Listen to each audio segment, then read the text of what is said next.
Eat.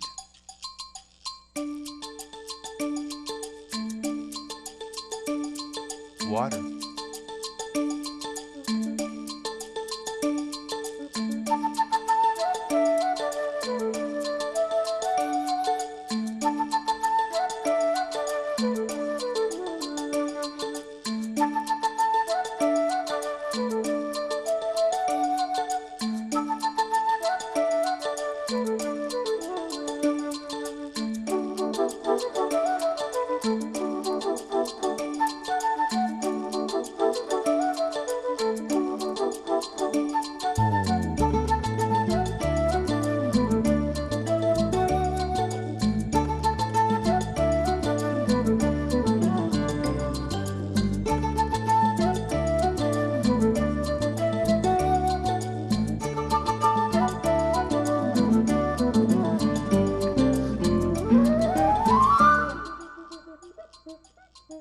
It was just incredible that a 10 and a half, 11-month-old child could talk back to us. It was unbelievable. And tell us what he wanted, and we could give it to him, and he'd be happy.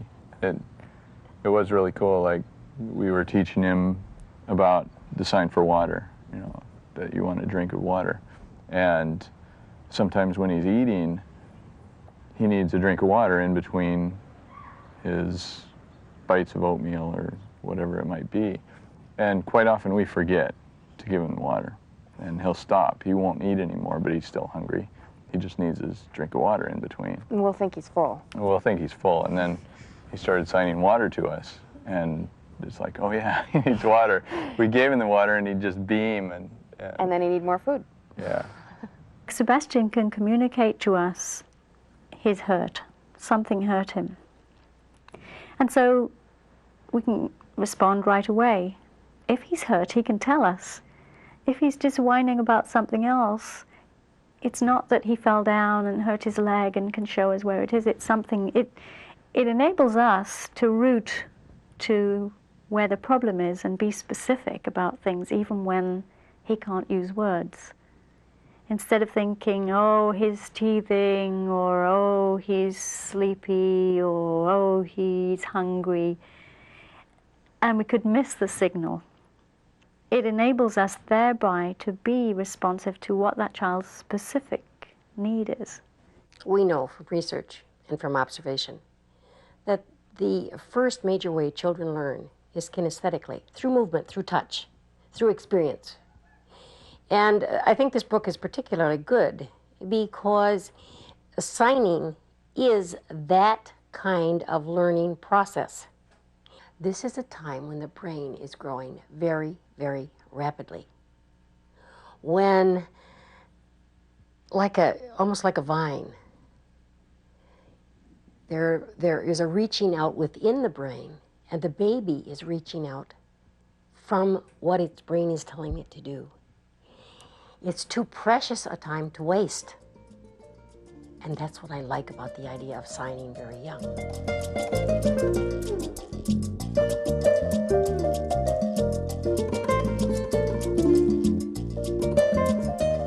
When he was a year old, we were on vacation with my mother, and she was putting him into his car seat, and she said, he's doing the sign for diaper change. He's saying that he needs a diaper change. And Jim yelled to her from inside, I just changed his diaper 5 minutes ago. Yeah. And she said, well, he's still doing it. He's doing the sign for diaper change. And so she checked his diaper, and sure enough, his pants were full. So he was telling us that he had done his little business, and so we changed his diaper. And if he hadn't been able to do that, we were going on a car ride for at least probably an hour. He would have sat in that for an hour, because we would have never thought that his pants needed to be changed, since he just changed them. Changed them. So we were very thankful that he knew how to sign diaper change. We're strong supporters of the notion that parents should teach signs to their children in the first 2 years of life. The principal reasons are limited capacity to communicate through speech in the second year of life makes life very difficult for everybody concerned. If you have an extensive signing vocabulary, it's very beneficial. And number two, we've learned that babies are capable of learning more than one language in the first 2 years of life with ease, and that when they are exposed to two, and that would include signing as one, they generally do better in both. It saves her the frustration of us not knowing what she wants. And it's fun. We can talk about things that she's noticed. If she signs for airplane, for instance, I had no idea so many airplanes flew over our house until she learned that sign. There was a bee, and he knew the sign for bee. And he liked to look at the bees, you know, and he was just standing there on his own in this little reverie, watching the bees, and I saw him sign a sentence. And, you know, I wasn't near him, and he signed, and not necessarily in this order, but, you know, don't touch the bee, it hurts. He was step by step working out these signs that he knew, commenting on the situation that he was in. And I was flabbergasted and, you know, really touched, really impressed that he could do that. The second half of the second year of life is generally the most stressful time during a child's first 3 years of life. Not only is the child under stress, but the parent generally, particularly if they spend any amount of time with a child, generally finds it very, very tough. A child who can sign at that stage of the game is a child who's going to cause considerably less grief, and that means the attachment process can move along much more smoothly and probably to a better outcome. It was one of the best expenses we made. One of the things up there with diapers. One of the things that strikes you as a new parent is the incredible industry around children, and you can spend a lot of money really fast on junk or on clothes or on food or other things. Or even a lot of books that are too much. I think this was, I would call this, you know, on a scale of 1 to 10, this is 10. Well, this is also, well worth it. Also, to the extent that you're using American Sign Language or ASL, that's useful in other contexts. I was amazed to find validated reports that children as young as 9 months old could be taught to acquire as many as 75 signs by then. In contrast, the typical child who is simply learning ordinary language was lucky to be able to understand 5 or 6 words and generally said nothing at all. So the difference was absolutely remarkable. But nothing much came of it until the last decade or so. Now we find that there's more and more interest in teaching signs to children. You're doing a good job. And from my perspective, given the kind of work we do with parents, there's much more to it than simply learning language at a much earlier stage of the game. That by itself would be an adequate justification for signing, but there's more.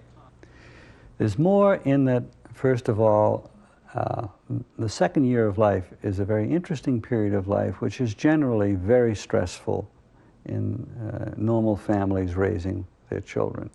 And there are several sources for the stress, but one of the principal ones is the inability of children less than 2 years of age to tell people what's on their mind, to tell them what's bothering them. The result is that the period from 16 to 17 months through 20 to 21 months of life becomes the most difficult period for normal children growing up with normal parents. They just find life too much at times, frequently in fact, and you get lots of tantrums, lots of loss of temper, lots of confrontations with parents. You have parents telling us, I feel like a jail warden, I'm punishing them all day long. Right? Signing, however, makes things so much easier for so many children, because at the very least, they can learn the sign for help, and that wards off a great deal of trouble. And beyond that, they very often learn to be able to communicate quite well what's bothering them in this very early period of life. One other thing that comes into play is, you know, as he's growing up, there are certain stages he goes through, and you get kind of one shot at those stages. And it really helps to have the right tools at the right time. And I know that us starting early, like 10 months, has really helped him, helped his self-confidence and his ability to communicate with us. We find in the modest number of families we've worked with who sign, perhaps 3, 4 dozen, that invariably their children not only acquire better abilities to express themselves with signs, but their verbal language comes along better as well. I'm known as a tough critic when it comes to work in the early child developmental area, but I'm totally comfortable recommending the work of Joseph Garcia in this area. He is obviously a pioneer, totally dedicated, and his work is quite sound and of practical use. What Mr. Garcia is talking about and what parents should understand is this is perfectly natural. And when you think of signing as something that's natural, wow, what a wonderful gift to give your child. It's saying, I love you over and over and over and over and over again.